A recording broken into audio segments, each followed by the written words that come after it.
You want to learn how to waste your life and be as miserable as you possibly can?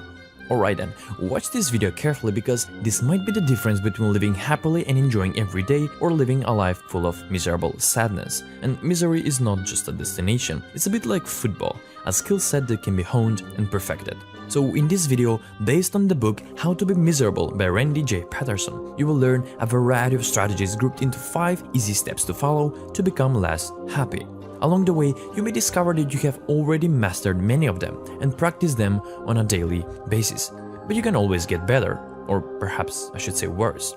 First, become an island unto yourself. We are a social species. Unlike bears, we are built to spend our time in groups. Alone in the savannah, we would never have lasted long. For most of human history, we appear to have lived in tribes of around 75 to 150 people, and those who could not handle the complexity of their relationships would go off on their own. Tigers need to eat, after all. So here we have a great strategy to become more miserable. Isolate yourself, build an island, put up the fence, close the basement door, switch on the computer, and kid yourself that you have successfully replaced in the flesh social contact. It is one of the most effective routes to unhappiness that exists. Second, take things seriously. Very seriously.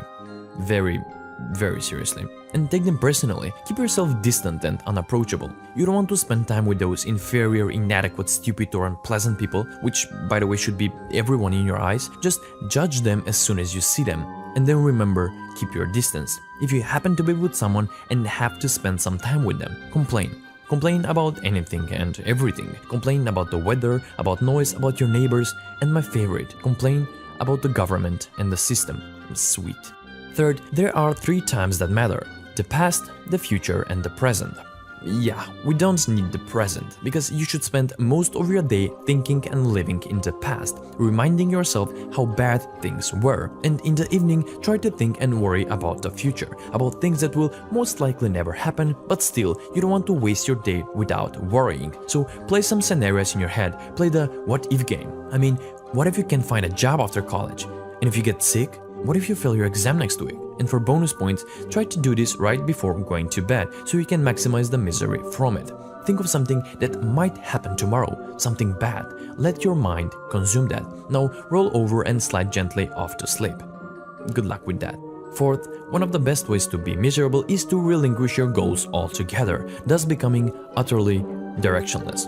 But if, like many people, misery is not your only goal, then you can dissatisfy yourself with the way you approach your various missions. Instead of setting SMART goals, which stand for specific, measurable, actionable, realistic, and time-defined, set all of your immediate goals vapid. Vague, amorphous, pie in the sky, irrelevant, and delayed. Most ultimate goals are a long way off, and if you allow yourself to focus on the smaller steps, you will frequently find that you have succeeded. This runs the risk of increasing your enthusiasm to continue on the path you set for yourself. So be sure to never do that. Instead, stubbornly attend to the ultimate goal. If there are 50 steps in the process, you will get 49 identical answers of not yet.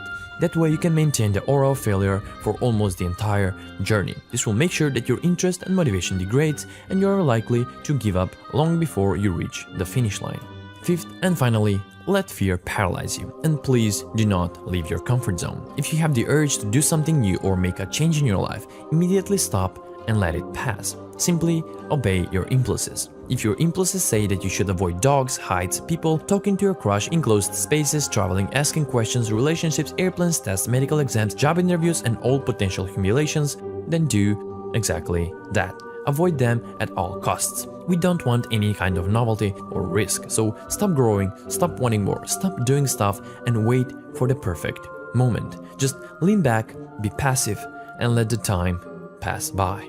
You will do those scary things when you feel like it. You know, maybe that's a good idea. Yeah, maybe. Maybe you'll do better in the next life.